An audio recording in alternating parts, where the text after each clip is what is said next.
two chants together.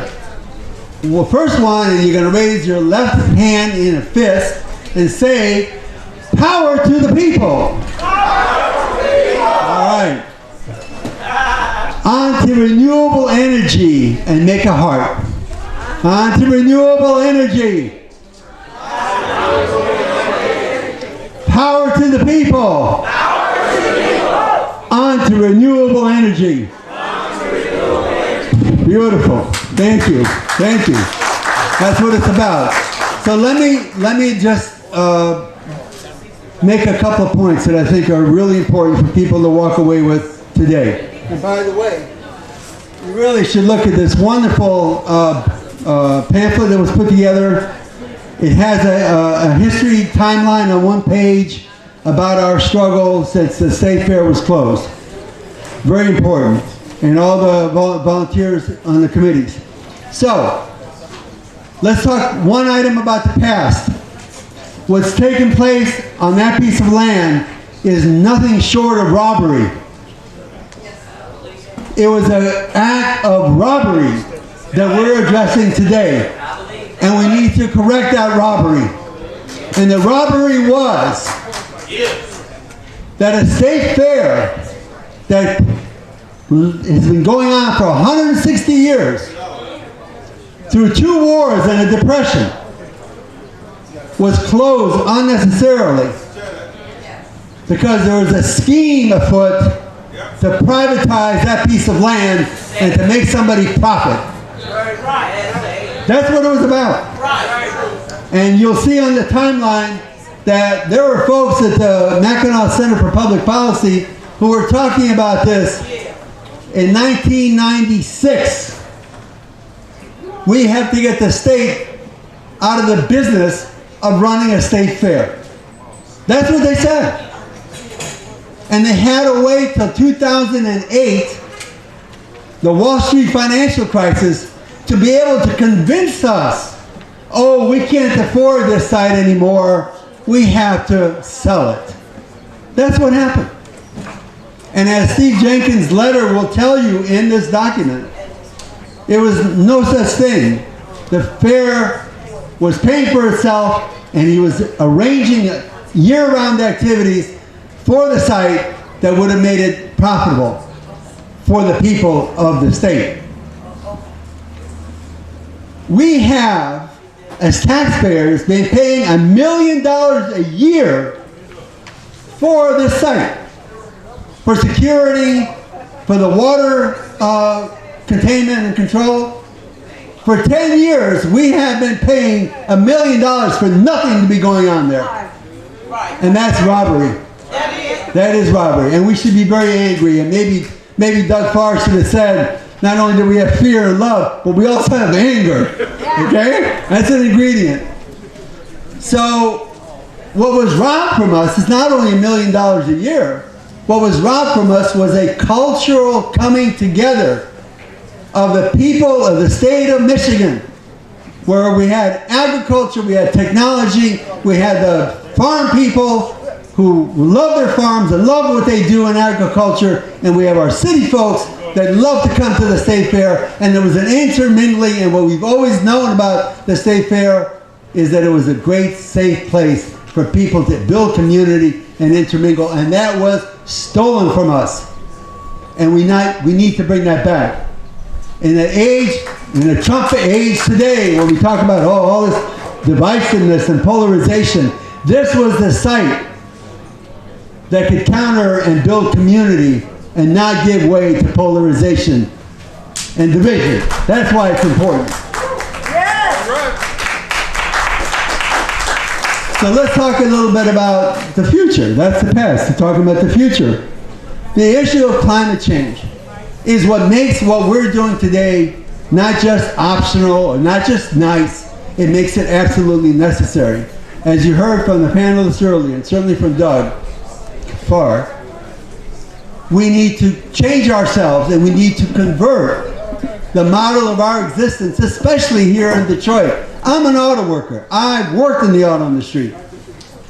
I've worked in the factories. I know all about that. It's in my blood. But we know that we have to get away from the fossil fuels that we use in the motors that we build. We have to go electric. We have to go to a new version of an economy, and we need to create a model here at the State Fairgrounds for what that model for Detroit's 21st century is going to be. We need to have a carbon neutral and net zero, what Doug was talking about earlier, net zero buildings here that will be the model for what Detroit needs to do. And by the way, we're behind. There's a lot of other cities that are already doing that. We want to catch up, and we want to be in the game. So the coalition has been fighting for this since 2012. And the obstacle that we ran into were these private developers called Magic Plus LLC, who had a different idea. They wanted to create an asphalt parking lot like this that would give people access to a 1990s shopping center.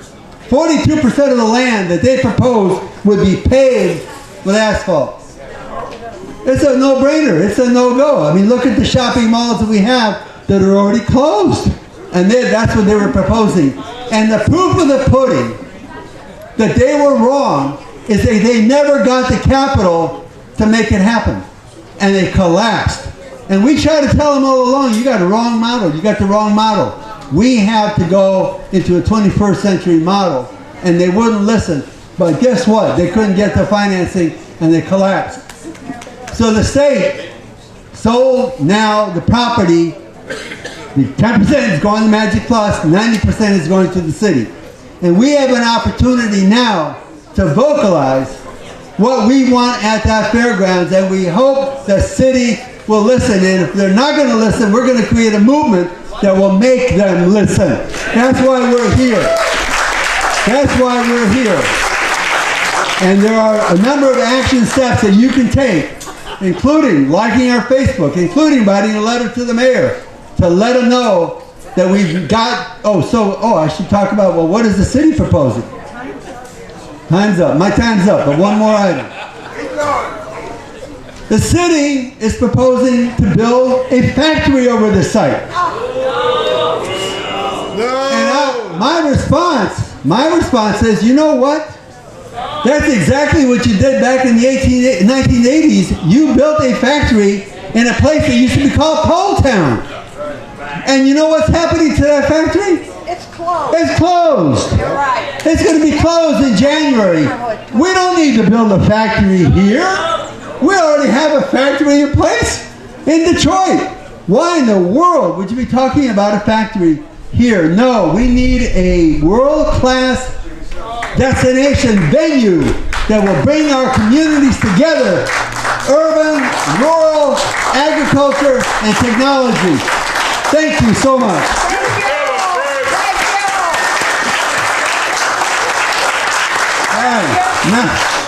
Now we'll have some heavy hitters. I'm just really happy to be here in my colleague McCalister's district. We stopped on by. You all gave me an invitation. I really wanted to make sure what was going on and hear about the community concerns. So I'm really here in a listening and learning capacity today. And I understand that people are really concerned about what the future of the State Fairgrounds holds. How will it interact with our community? What type of green infrastructure will we have there? And how will we make sure that this is a good, responsible development? And so I'm not sure what is online there just yet. I haven't been told of anything. I'm not sure if Member McCalister has any information or intel just yet. But just know that as City Council, as from the 3rd District, because whatever happens here at this large site will impact the residents and the quality of life on the residents over in the 3rd District, that we're really concerned and want to make sure whatever it is community prioritized and is healthy and safe, and that it has your voice and your priorities in mind. So, but I also understand there's going to be some music and some good food going on, so I'm really looking forward to that. And it's always good to go with my man, Mr. Keith over here, who makes it happen and is a great blues man. So thanks for the invitation, and really looking forward to learning about more. Okay, we're going to get Jeff Jones. I think you're back on the stage, Jeff. And I might say that you are going to see some of Detroit's finest blues talent on the stage in just a little bit. And They say they're going to let me play a song or two, so I'll be honored to do that as well. And I want to thank the Detroit Blues Society for their role here in putting this together as well.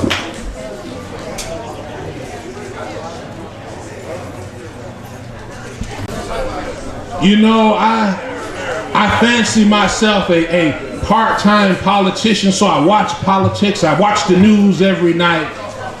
And there's a young man here who caught my attention a few years back. He was running for office, and he happened to come to a State Fairgrounds Development Coalition meeting. He didn't just stop by for a visit. He sat down and he stayed a while. He talked about his experiences at the fairgrounds, and he told us that if he gets elected, he will be in our corner down at City Hall. And you know, folks, he hasn't told a lie.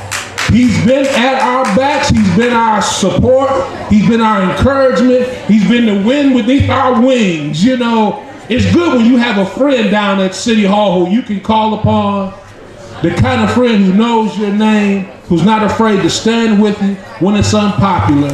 So ladies and gentlemen, let's extend a warm District 2 welcome for our very own councilman, Mr. Roy McCalister.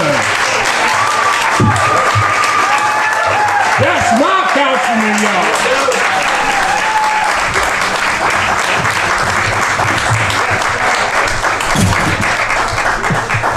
Deputy John, thank you so very much. And first and foremost, I want to give honor to God who's ahead of my life for not only allowing me to be here, but allowing this magnificent event to occur. Jeff, I want to thank you again so very much.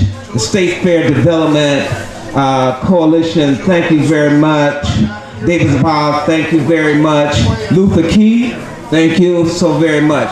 Now, they said I only have 15 minutes because we don't want to take anything away. So first of all, if you just bear with me, I wrote down some things that I'm going to say, and then I'm going to probably elaborate, which might take me beyond my 15 minutes. Oh, no. So if you just bear with me, I'm going to try to address some of the things in my heart that is involved with the State Fairgrounds.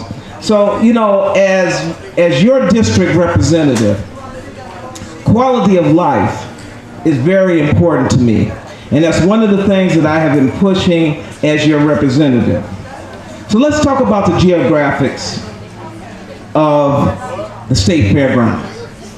And I'm going to read because I don't want to go off key and elaborate, not until after this. We stand literally in the shadows of the former Michigan State Fairgrounds. The huge, large space is a topic of great debate as to the future of this land. Now, Mr. Frank Hammer has been talking about where the future of this land is going to go. Now, let me ask you a question. Who's going to determine that? We are. We the people. We the people.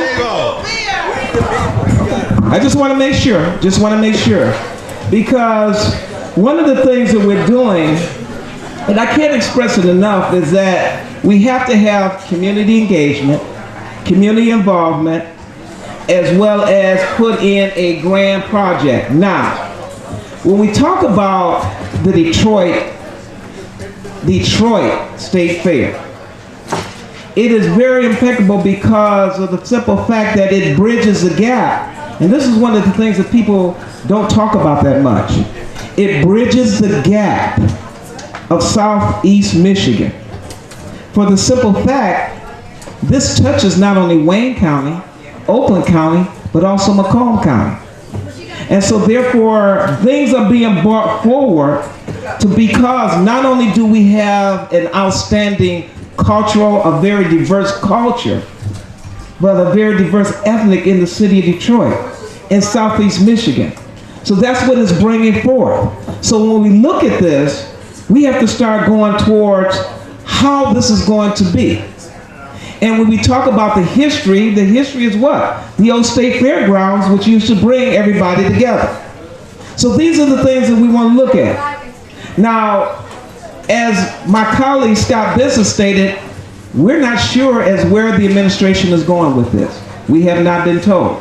There are words that it might be a light industrial, but I have to commend Frank and Karen Hammer and the State Fair Development Coalition, because when you look at the Metro Expo, and I don't want to get it off, because being involved, the Metro Expo, Michigan, energy, technology, exposition.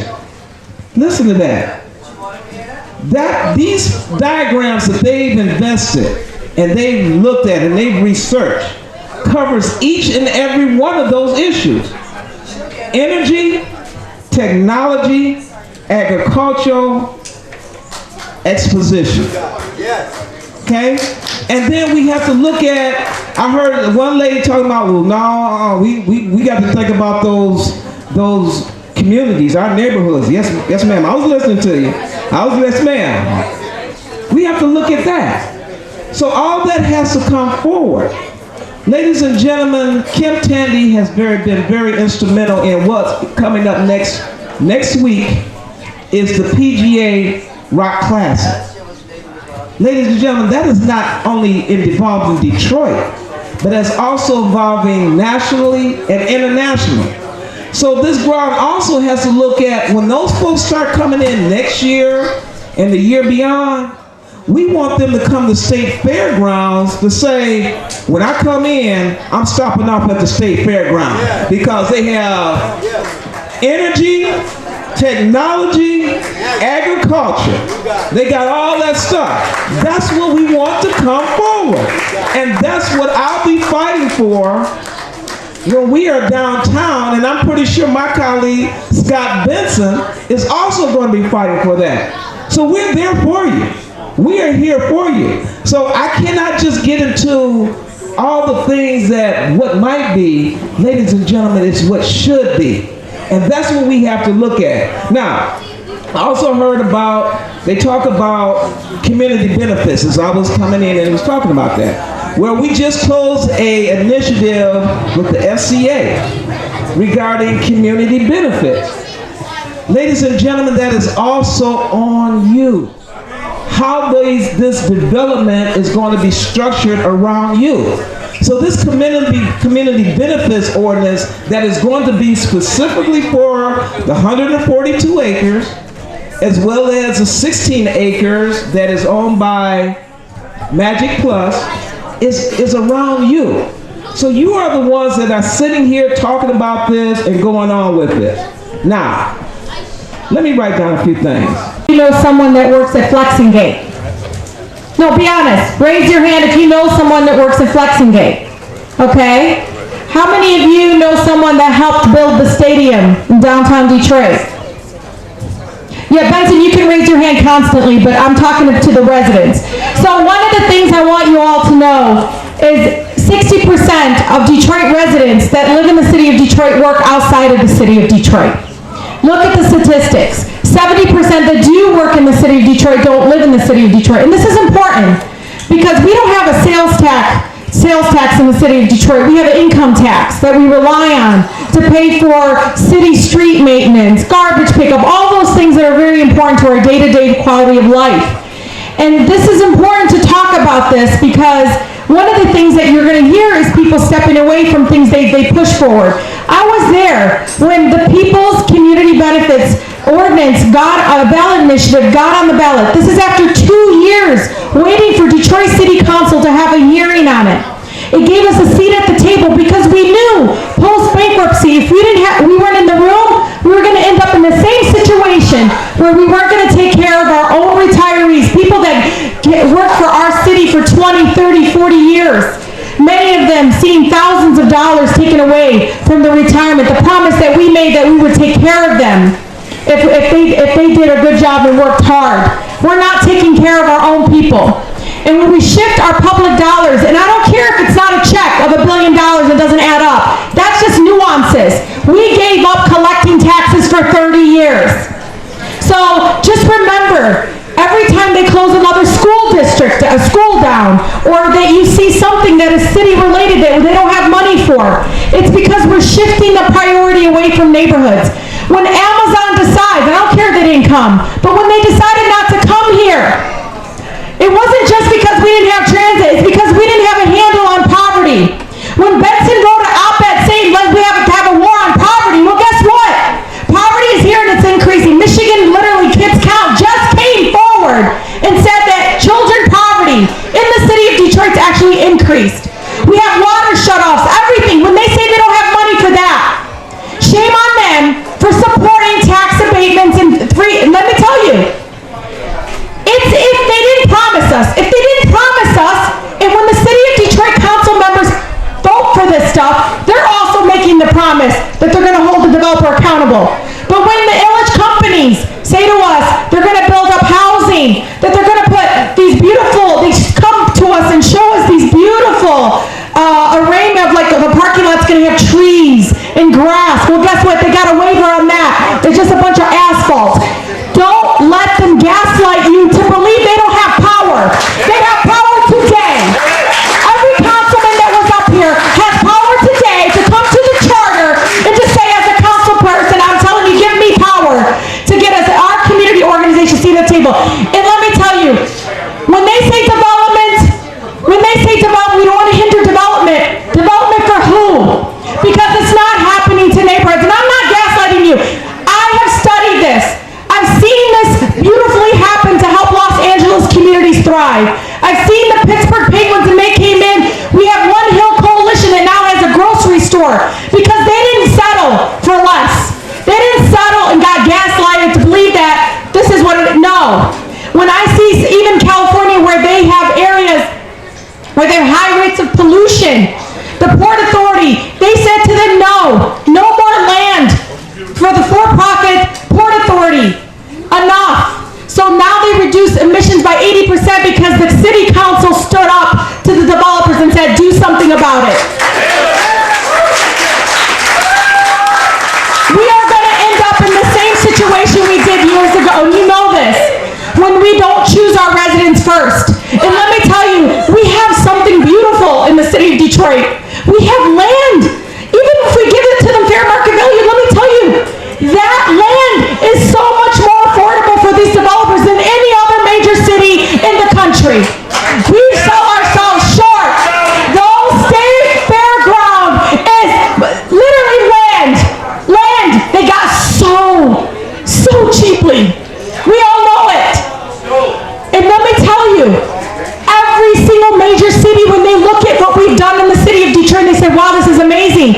And then they go 2 blocks south, 2 blocks north, 2 blocks east, 2 blocks west of any kind of development. They see decay and blight and poverty. Why is this happening? Because we're allowing folks that are in positions of power to tell us this is what we deserve. No. And let me tell you, even if they said to them, we need a legally binding community benefits agreement, and they're at the table, they get to approve it. They get to approve it. Don't say that we're not taking the power away. Read it. They get to approve it. But what's so sad for me to be up here as now a member of Congress, I was there when we fought so hard and raised money with the UAW and asked me to put this ballot measure on the ballot. Then the mayor and those officials went to Benson, and Benson put the alternative, fake-ass community benefits agreement on the ballot. And he can say whatever he wants. This is because I don't like people that would mislead you. When he says, well, it's not me anymore. Well, you own it. This is what you supported. This is what you did to circumvent the People's Community Benefits Ordinance. You put Plan B on the ballot, and now you're walking away from it because it's not working. It's not working when the Illiches only give us 34% of the jobs. It's not working. And that's right. We lost that vote. But I didn't walk away from it, did I? You walked away from it. Benson, you walked away from your ballot measure. Proposal B isn't working. $5 million. Great. Then everybody here can all agree with you. I'm personally up here representing the third poorest congressional district in the country, and it's not working for my congressional district. And I have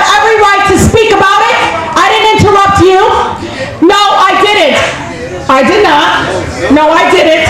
Maybe with my looks, but I did not interrupt you with words, and I know how to interrupt. You can ask President Trump. So, I'm telling you right now, don't you dare settle for less anymore.